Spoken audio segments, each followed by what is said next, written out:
नमस्कार. जनता दरबारामध्ये आपणा सर्वांचं हार्दिक स्वागत. निरनिराळ्या सकारात्मक प्रयत्नांची माहिती आपण आपल्या ह्या जनता दरबारमधून करून घेत आहोत आणि याचा आम्हाला उत्तम प्रतिसाद मिळत आहे. म्हणजे अगदी नुकतंच उत्तर प्रदेशातून एका युवकाची सहरानपूर ह्या गावाहून आपल्याला मेल आलेली आहे. त्या मुलाचं नाव आहे विकी बल्लू माजरा आणि तो राहतो जरोडा पांडा ह्या गावामध्ये. आणि त्यांनी आपल्याला लिहिलेलं आहे की आमच्या गावामध्ये कुठल्याही प्रकारच्या सोयीसुविधा नाही आहेत, तर त्या तुम्ही आम्हाला करून द्याल का. आम्ही या विकीशी संपर्क साधला. त्याला पहिला प्रश्न आम्ही विचारला की ह्या कार्यक्रमाबद्दल तुला कसं समजलं. तेव्हा त्यांनी सांगितलं की सर्फिंग करत असताना आम्ही तुम्हाला पाहिलं आणि मग हा कार्यक्रम आम्ही पूर्णपणे बघितला. मग आम्ही विचारलं की मराठी भाषा तुम्हाला समजते का. त्यावर त्यांनी सांगितलं हाँ, वैसे तो समझने में इतनी दिक्कत नहीं आती, वैसे तो समझ जाता है. म्हणजे बघा मंडळी, आपला हा कार्यक्रम परप्रांतातल्या अमराठी भाषकापर्यंतही पोचलेला आहे. त्या युवकाने म्हणजे विकीनी त्याच्या गावचे अनेक फोटोसुद्धा आपल्यावरती मेलनी पाठवलेले आहेत आणि त्याची अपेक्षा आहे की आपण त्याला मदत करावी. त्यावर आम्ही त्यांना सुचवलं की तुमच्या गावाचा विकास तुम्हीच करू शकता, कारण तुमच्याही शासनाच्या अनेक योजना असतील. त्या योजना तुम्ही जाणून घ्या आणि मग सरकारवर अवलंबून न राहता सरकारच्या मदतीने तुम्हीच तुमचा विकास करून घेऊ शकता. अर्थात तो कसा करायचा ह्याचे काही सकारात्मक प्रयोग असतील तर ते आपण जनता दरबारमधून नेहमीच दाखवत असतो. ते तुम्ही जाणून घ्या आणि त्या पद्धतीने तुम्ही तुमचा विकास करून घ्या असंही आम्ही त्यांना सांगितलं.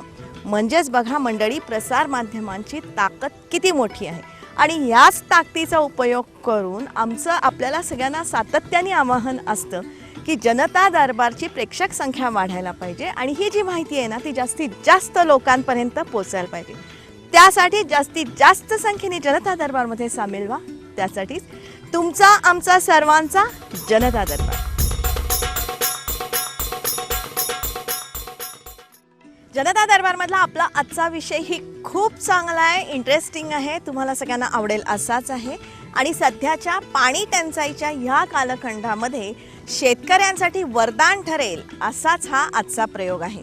ह्या प्रयोगाचा संपूर्ण टेक्निकल डाटा म्हणा, त्याची उभारणी म्हणा, बांधणी म्हणा, तांत्रिक अंग हे सगळं आम्ही आजच्या भागामध्ये आपल्यापर्यंत पोहोचवणार आहोत. त्याचा अभ्यास तुम्ही जर का केलात ना तर तुमच्या भागामध्ये सुद्धा तुम्ही हा प्रयोग नक्की राबवू शकाल. आणि त्यासाठी आपण जाणार आहोत वैतरणा डॅमवरती. वैतरणा डॅमच्या परिसरामध्ये वावीहर्ष हे एक छोटंसं आदिवासी गाव आहे. पूर्णपणे आदिवासी असलेल्या ह्या गावामध्ये सध्या वावीहर्ष आदिवासी सहकारी उपसा सिंचन योजना यशस्वीपणे राबवण्यात येत आहे आणि त्यामुळे इथल्या शेतकऱ्यांना आता बारमाही पाणी मिळत आहे. म्हणजे फक्त पावसाळ्याचे 4 महिने हे लोक शेती करत होते, पण आता मात्र बारमाही पिकं इथे फुललेली आपल्याला दिसतात.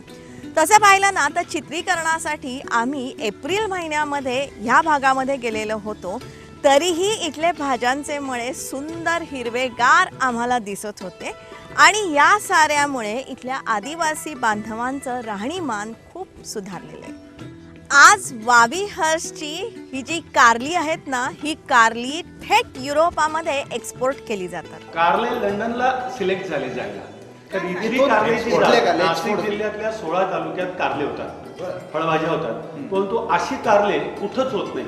जेव्हा एक्झिबिशन कृषी प्रदर्शन इथे गोल क्लबला भरलं नाशिकला, तर यांची कारली सिलेक्ट झाली. सरासरी वर्षाला 1 लाख रुपये 1.5 लाख रुपये आज शेतकरी प्रत्येक शेतकऱ्याला मिळतात, कमवतात. म्हणजे अगोदर म्हणजे बाजारा कधी जात नव्हते, आता मार्केटला जातात, जेवण हॉटेलमध्ये करून येतात. धरण झाल्यापासून तर काहीच नव्हतं. या आदिवासी बागाकडूनच आम्हाला भेटलं, त्याच्यामुळं मग आता सर्वच बागा इथे राहायला लागला ना. आम्हाला काय, आम्ही गावातच राहायचो, बाहेर कुठेतरी मंजुरीला जायचो. पण ही योजना झाल्यापासून मग आता आमचं मार्केटिंग चालू झाला. गोटीला जातोय आम्ही, 10-20 जाळ्या जातात आमचे, म्हणजे आम्हाला आवक जावक चालू झाली. याच्यापासून आमचा फायदा आहे. पैसा भेटत आता याचा. भेटतो ना? हा, किती भेटतो? थोडा थोडा. वावीहर्ष हे या वैतरणा धरणालगतच गाव असून ह्या धरणाचा फायदा तसा ह्या गावकऱ्यांना अजिबात मिळत नव्हता.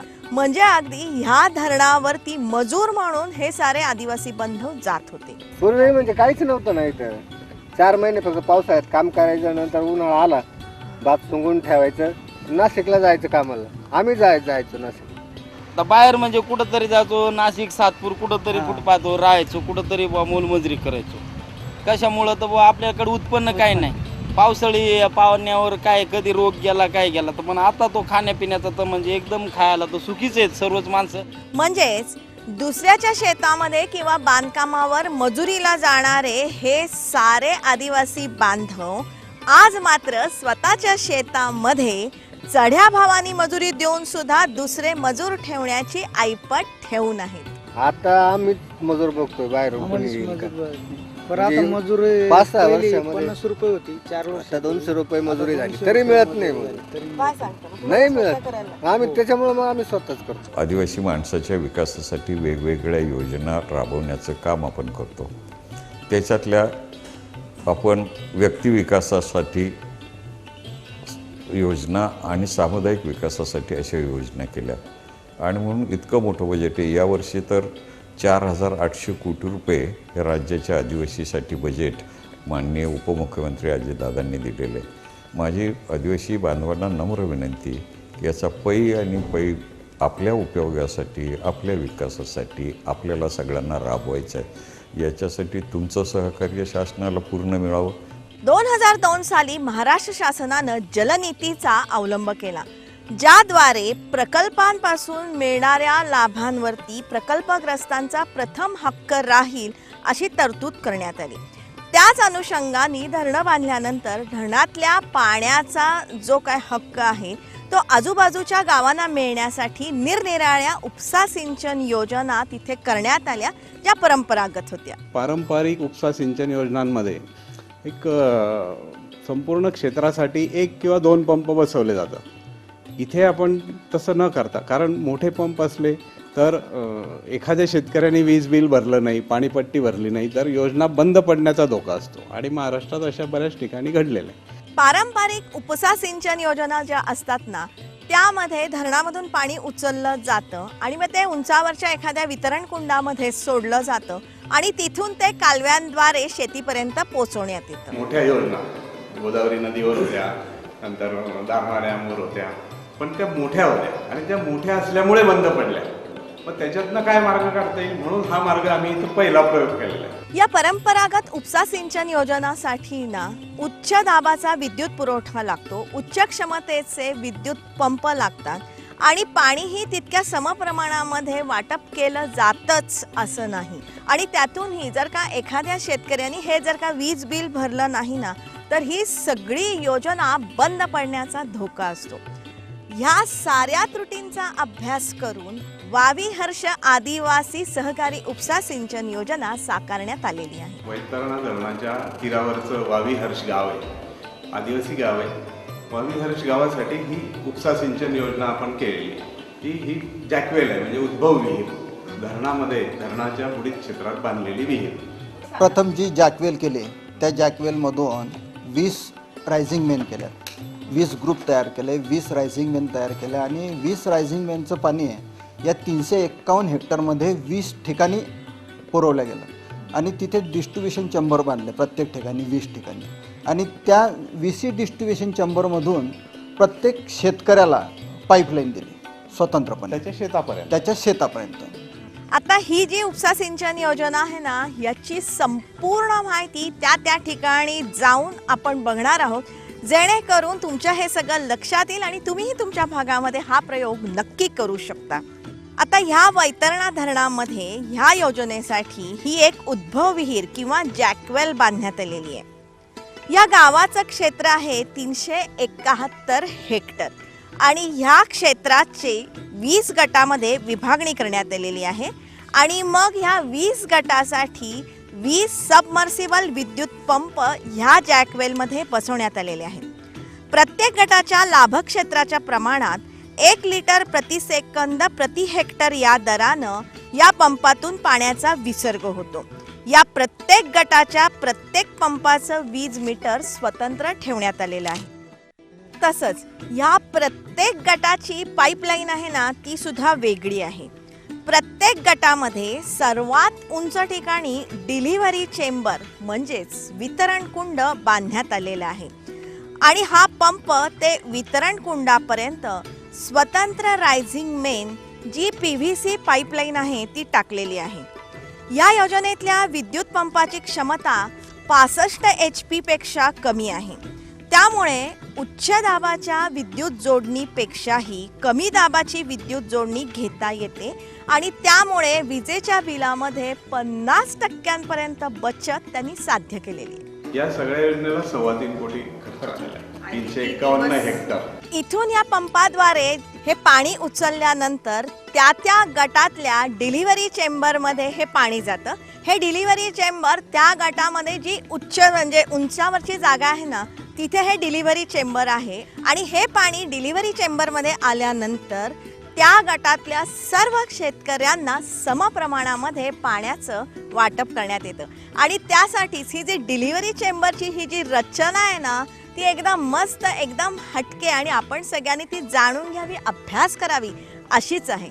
आणि त्यासाठीच ह्या आता डिलिव्हरी चेंबरची जी रचना आहे ना ती आपण जाणून घेऊया. हे डिलिव्हरी चेंबर आपण जे जॅकवेल बघितली त्याच्यातल्या एका गटाचं हे सर्वोच्च ठिकाण आहे. गट नंबर 2, 3. पण मग हे आपण उंचावरचं बघितलं सर्वात उंचावर आहे आपण आता या गटात. म्हणजे याच्यापेक्षा खालच्या क्षेत्राला आपल्याला पाणी द्यायचं आहे आता इथून. तर आपण असं केलंय इथे समजा 20 हेक्टर या गटात आहे तर याला एक 20 हेक्टर असेल तर 20 पाईप लावलेले आहेत आतल्या विहिरीला. आणि ज्या ज्या दिशेला जेवढे हेक्टर पाणी द्यायचंय जेवढ्या हेक्टरला तेवढ्या पाईपांचं एक कंपार्टमेंट केलेलं आहे. आता इकडे 3 हेक्टर पाणी द्यायचंय म्हणून 3 पाईप ठेवलेले.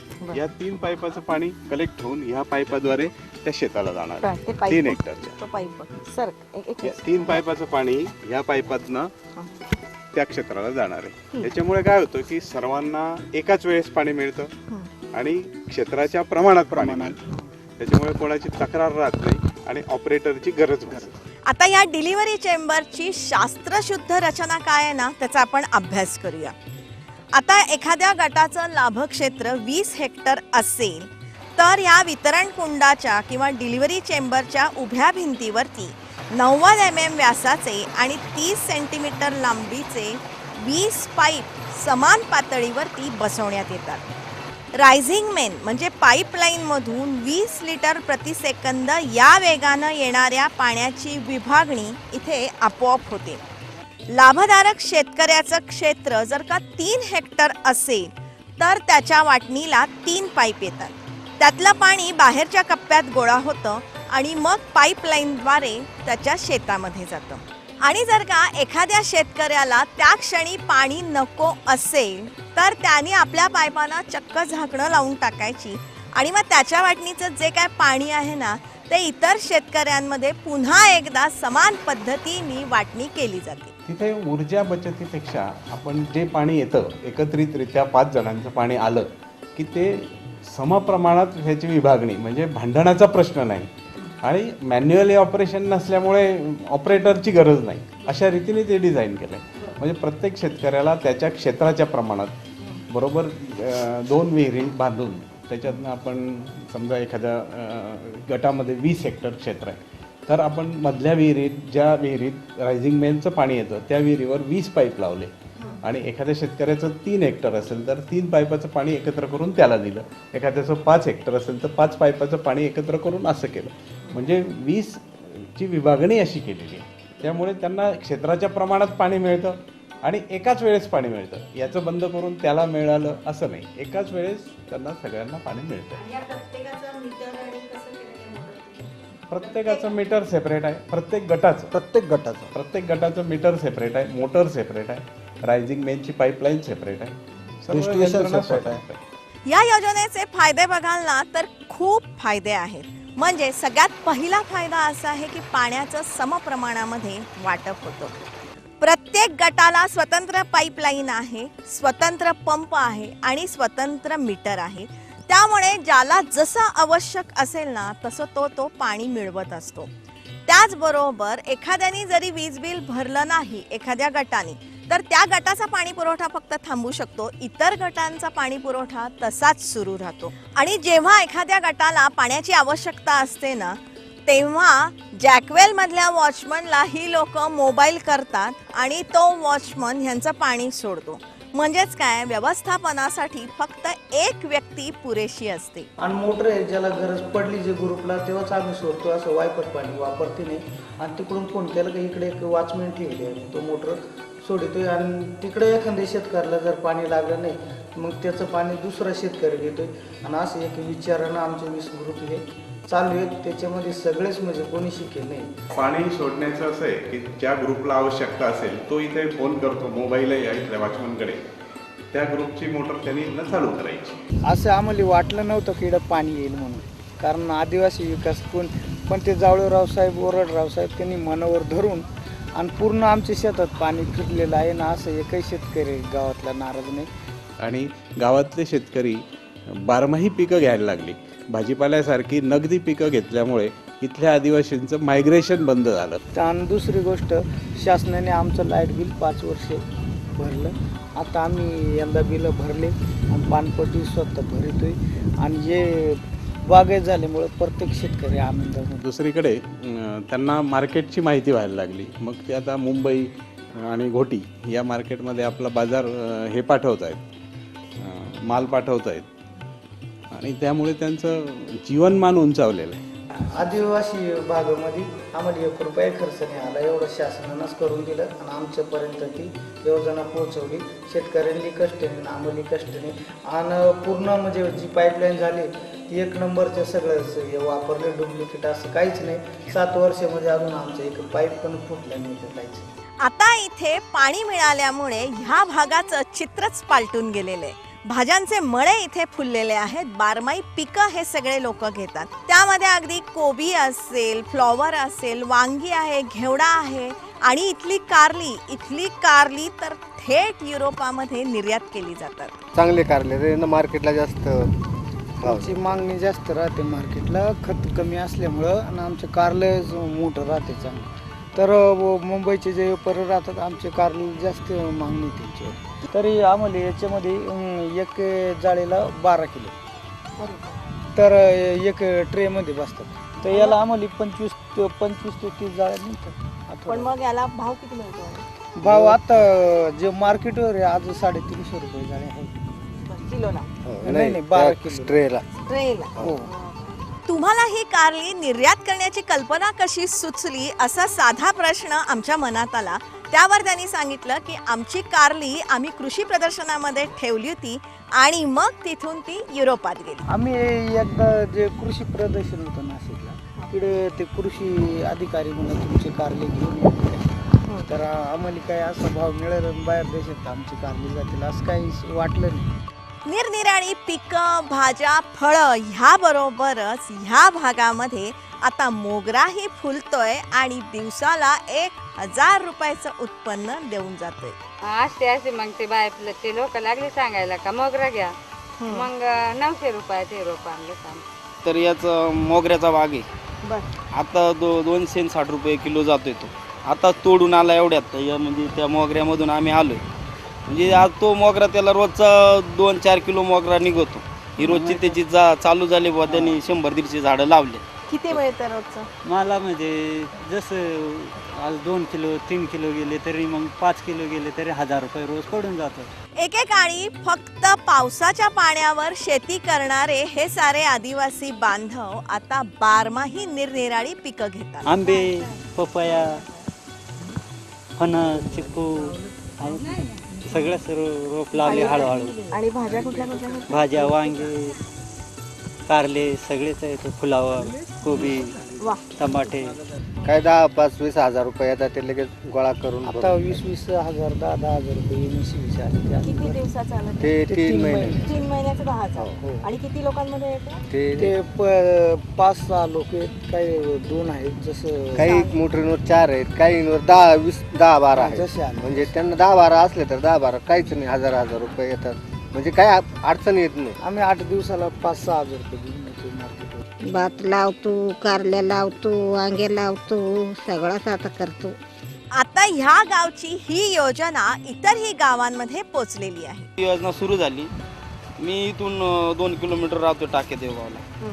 माझ्याकडे पाणी नव्हता, काय नव्हता. पण हे जोडीदार असल्यामुळं मी यांची योजना पाहिली. मी स्वतः लिफ्ट केलं बाबा, माझ्या वैयक्तिक केला 2 लाख रुपये, माझ्याकडे पैसे होते म्हणून मी केला, माझे वडील सर्व्हिसला होते. मग यांनी मला अनुभव दिला का असं नाही असं कर, मग त्यांचा बघून मी केलाय. तर माझ्या 30-40 जाळ्या कारल्याच्या जात्या. बरं चाललाय ना. बरं चाललाय. मग ही सुंदर योजना पूर्णपणे गावित साहेब, जावळे साहेब आणि त्यांच्या सहकार्यांच्या संकल्पनेतून साकारलेली आहे. आम्हाला उपविभागीय अधिकारी आहेत गावित म्हणून, रमेश गावित म्हणून उपविभागीय अधिकारी. त्यांच्याकडे एक शेतकरी आला, मला पाणी उचलण्याची परवानगी पाहिजे. तर मग आम्ही असा विचार केला की एवढ्या मोठ्या डॅममधून एकच आदिवासी शेतकरी पाणी उचलण्याची परवानगी मागतोय. तर मग शासनाची स्कीम आहे 100% अनुदानातून करून देण्याची. म्हणून मग तो विचार केला की तुला एकट्याला देण्यापेक्षा पूर्ण गावाला देऊया. मग त्याच्यातनं तो विचार आमच्या मनात आला. आम्ही ती वराडेराव साहेब, गावित साहेब आणि मी, मग आम्ही तिघांनी ती योजना तयार केली. अतिशय कल्पक, किफायतशीर अशीच ही योजना आहे. ह्या योजनेमुळे ह्या आदिवासी बांधवांना बारमाही पाणी मिळालं, त्यातून ते नगदी पिकं घेत आहेत, भाज्या घेत आहेत, ज्यातून त्यांचं जीवनमान वाढलेलं आहे, राहणीमान सुधारलेलं आहे, मार्केटची माहिती त्यांना मिळालेली आहे. थेट आपल्या भाज्या ते निर्यात करू शकतात आणि ह्या साऱ्यांचं स्थलांतर थांबलेलं आहे.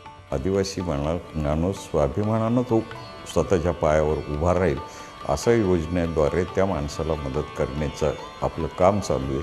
या कामासाठी सगळ्या राज्यातल्या आदिवासींचं सहकार्य असावं. तरुण मुलं, भगिनी आणि सर्व कार्यकर्त्यांनी सहभाग द्यावा हीच विनंती. मंडळी, या 22 हर्ष आदिवासी सहकारी उपसा सिंचन योजनेची यशस्वीतता बघण्यासाठी तुम्ही सारेजण या वैतरणा डॅमवरती जाऊन 22 हर्ष गावाला जाऊन ही योजना अभ्यासू शकता. त्याच अनुषंगाने ह्या योजनेची संपूर्ण माहिती देणारा हा एपिसोड आपल्याला कसा वाटला हे तुम्ही जरूर आम्हाला कळवा. त्यासाठी आमचा ईमेल ID आहे janatadarbar@yahoo.in. या आमच्या ईमेल ID वरती तुमच्या सूचना असतील, विचार असतील, अभिप्राय असतील, मनोगत असतील, ती लवकरात लवकर तुम्ही आमच्यापर्यंत पोचवा. किंवा जनता दरबारचं स्वतंत्र पेज फेसबुकवरती आहे, तेही तुम्ही लाईक करा. या पेजवरती आम्ही आमच्याबाबतची किंवा इतरही अनेक योजनांबाबतची खूप माहिती त्याच्यावरती दिलेली आहे. तुमच्याकडे जी माहिती असेल ना, तीही तुम्ही त्या पेजवरती नक्की द्या.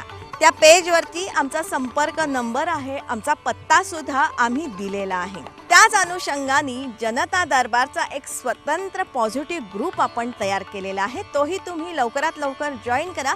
त्यासाठीची रिक्वेस्ट तुम्ही आम्हाला करण्याची आवश्यकता आहे. जनता दरबारमध्ये हे जे विविध प्रयोग झालेले आहेत ना, ह्या प्रयोगांची संपूर्ण तांत्रिक माहिती देणारं एक सचित्र पुस्तक आम्ही तयार करत आहोत. त्याविषयीची ही सगळी माहिती तुम्हाला या पेजवरती नक्कीच मिळेल. चांगल्यातून नेहमी चांगलंच घडतं या विचारांनी प्रेरित झालेला हा आपल्या सगळ्यांचा कार्यक्रम. त्यासाठी दर सोमवारी संध्याकाळी 7:30 वाजता आपण सह्याद्री वाहिनीवरून जनता दरबारमध्ये भेटतच असतो. दर शुक्रवारी सकाळी 8 वाजता पुन्हा प्रक्षेपणामधून जनता दरबारमधून आपण सह्याद्री वाहिनीवरती भेटत असतो. जनता दरबारमधली ही जी सकारात्मक माहिती आहे ना, ही जास्तीत जास्त लोकांपर्यंत पोहोचण्याची आवश्यकता आहे, जेणेकरून आपल्या सगळ्यांचं जगणं सुकर होईल.